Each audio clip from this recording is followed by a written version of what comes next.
Did the SEC just get told to stand down, and is that a good thing for America? You might be surprised by the answer.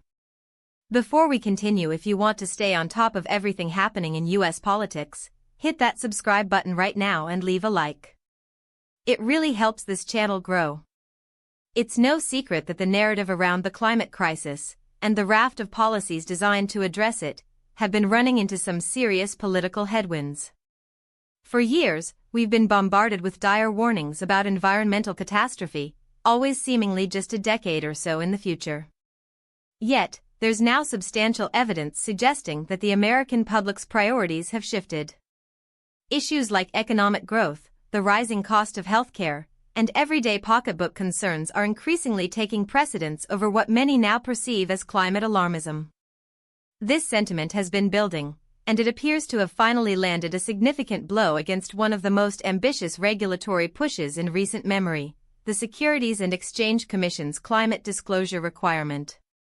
This rule, which would have mandated that publicly traded companies disclose their climate-related risks and emissions, was met with a firestorm of criticism. Supporters hailed it as a crucial step towards transparency and a necessary tool to combat climate change. They argued it would provide investors with vital information to make informed decisions and pressure companies to reduce their environmental impact. The SEC, under its current leadership, championed the rule as essential for modernizing financial markets and addressing systemic risks posed by climate change. The rationale was that climate change isn't just an environmental issue, it's a financial one, affecting everything from supply chains to insurance costs. However, the backlash was swift and intense. Opponents, including many businesses and industry groups, argued that the rule was an overreach of the SEC's authority, venturing far beyond its traditional mandate of financial regulation into the realm of environmental policy. They contended that the proposed disclosures were overly burdensome, costly to implement, and would disproportionately harm smaller companies. Many expressed concern that the rule would force companies to make subjective judgments about future climate risks, leading to unreliable data and potential litigation. Furthermore, the argument gained traction that such sweeping regulations should be handled by Congress, not administrative agencies acting on their own interpretation of existing law. The political dimension of this debate cannot be overstated. As public attention has increasingly focused on more immediate economic pressures, the urgency and perceived severity of climate crisis predictions have waned for a significant portion of the electorate. This shift in public sentiment has emboldened political opponents of the SEC's rule, providing them with the ammunition to challenge its legitimacy.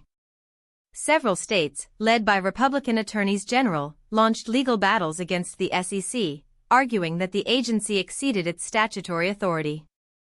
They framed the rule as an example of federal overreach and an attempt to impose a climate agenda through regulatory means rather than through the legislative process.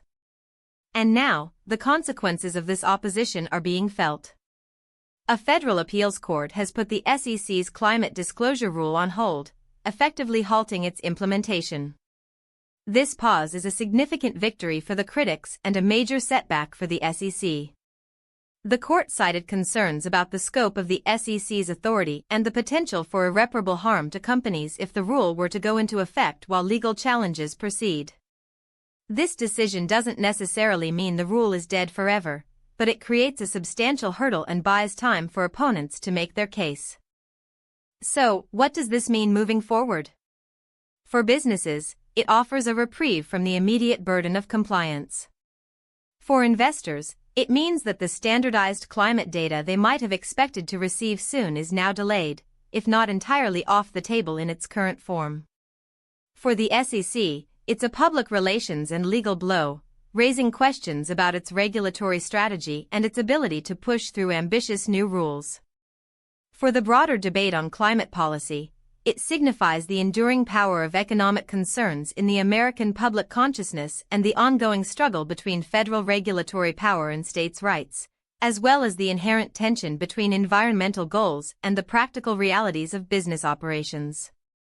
This ruling is a stark reminder that in the United States, policy, especially on contentious issues like climate change, is forged in the crucible of political debate and legal challenges.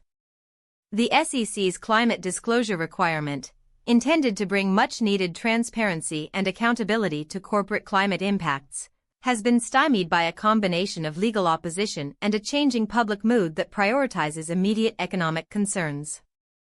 Whether this is a temporary pause or a permanent dismantling of this specific regulatory effort remains to be seen, but it undeniably represents a significant moment in the ongoing national conversation about the balance between environmental protection, economic prosperity, and the role of government. So what do you think about this? Is this a victory for common sense and economic freedom, or a dangerous rollback of necessary environmental oversight? Drop your opinion in the comments below. I read every single one. This is a developing story with significant implications for American business and its future relationship with environmental regulations. Stay tuned for more analysis.